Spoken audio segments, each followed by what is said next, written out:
চিংড়ি মাছ এমন একটা মাছ যে কোনো সবজি দিয়ে মজা লাগে, যে কোনো শাক দিয়েও মজা লাগে, অনেক বেশি মজার। আমার তো খুবই পছন্দ।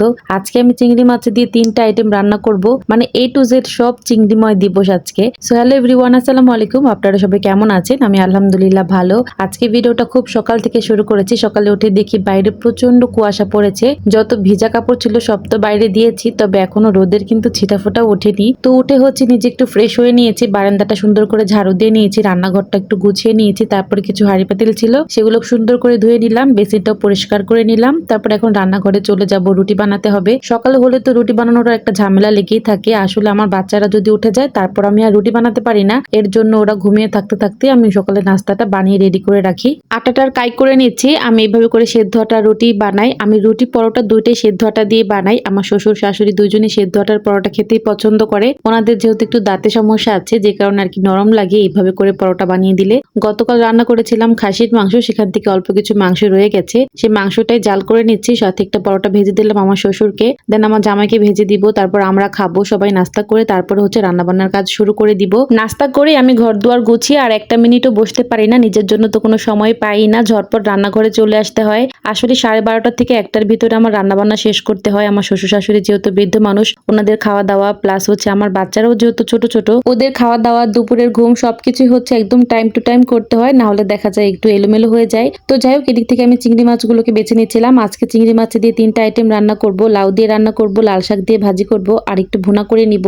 মানে 3টা রান্নাই আমার খুবই পছন্দ, খুবই পছন্দ, আর আমার হাজবেন্ডেরও খুবই প্রিয়। তো আজকে 600 টাকার চিংড়ি মাছ এনেছে, নদীর চিংড়ি। এগুলো হচ্ছে আমি খেতে চেয়েছিলাম চড়চড়ি করে, একদমই অল্প কয়টা মাছ ছিল, তবুও এত বেশি দাম। তো যাই হোক, এদিক থেকে আমি লাউটা কেটে নিচ্ছিলাম। পাশের বাড়ির ভাবি এসেছিল, আমি আর ভাবি মিলে কিছুটা চিংড়ি মাছ বেছেছি। তারপর মনে হলো যে না, ভাবিকে চিংড়ি মাছ বাছতে দিয়ে বাদ বাকি কাজগুলো করে নেই। লাউটা কেটে নিলাম, ভাত বসিয়ে দিয়েছি। হেল্পিং হ্যান্ড তো একদমই পাওয়াই যাচ্ছে না। ভাবি না থাকলে যে আমার কি হতো। উনি হচ্ছে পাশের বাড়ির একটা ভাবি, আমাদেরকে অনেক বেশি সাহায্য করে দেয় একদম নিঃস্বার্থ ভাবে। ওনার এই টাইমে কোনো কাজ থাকে না, তো সকাল সকাল রান্না করে নেয়, এর জন্য ওনাকে ডাক দিলে আর কি পাওয়া যায়। তো ভাবি হচ্ছে একদম আমাকে বলেছে যে তোমার যখন যা দরকার আমাকে ডাক দিবে, আমি এই টাইমটাতে ফ্রি থাকি।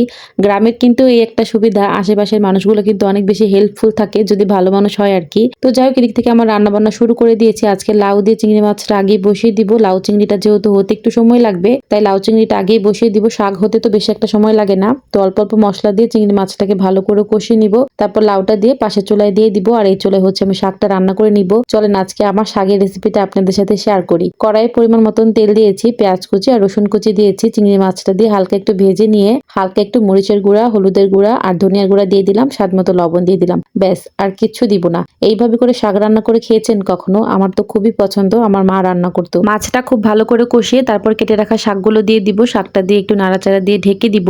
অল্প একটু পানি বের হবে, এই পানি দিয়ে কিন্তু শাকটা সেদ্ধ হয়ে যাবে। শীতের দিনে লাল শাক খেতে কি যে মজা লাগে, অনেক সুন্দর রং হয় আর খেতেও অনেক বেশি টেস্টি থাকে। ওই দিক থেকে আমার লাউ রান্না হয়ে গেছে, ধনিয়া পাতা দিয়ে নামিয়ে নিব। আর এই তো দেখেন শাকটাও কিন্তু হয়ে গেছে। লাস্টে 2-3টা কাঁচামরিচ ভেঙে দিয়েছি, যেহেতু আমার বাচ্চারাও খাবে, ঝালের পরিমাণটা একটু কমই দিয়েছি। শাক হয়ে গেছে, লাউ রান্না হয়ে গেছে, এখন শুধু মাছের চচ্চড়িটা করে নিব। মাছের চচ্চড়ি করার জন্য কড়াইয়ে পরিমাণ মতন তেল দিয়েছি, পেঁয়াজ কুচি দিলাম, লবণ দিলাম, একটু সামান্য আদা রসুন বাটা দিয়েছি, হলুদের গুঁড়া, ধনিয়ার গুঁড়া, মরিচের গুঁড়া দিয়ে মশলাটা ভালো করে কষিয়ে নিব। সামান্য একটু জিরার গুঁড়াও দিলাম, অল্প পানি দিয়ে মশলাটা কষিয়ে নিয়ে মাছগুলো দিয়ে দিব।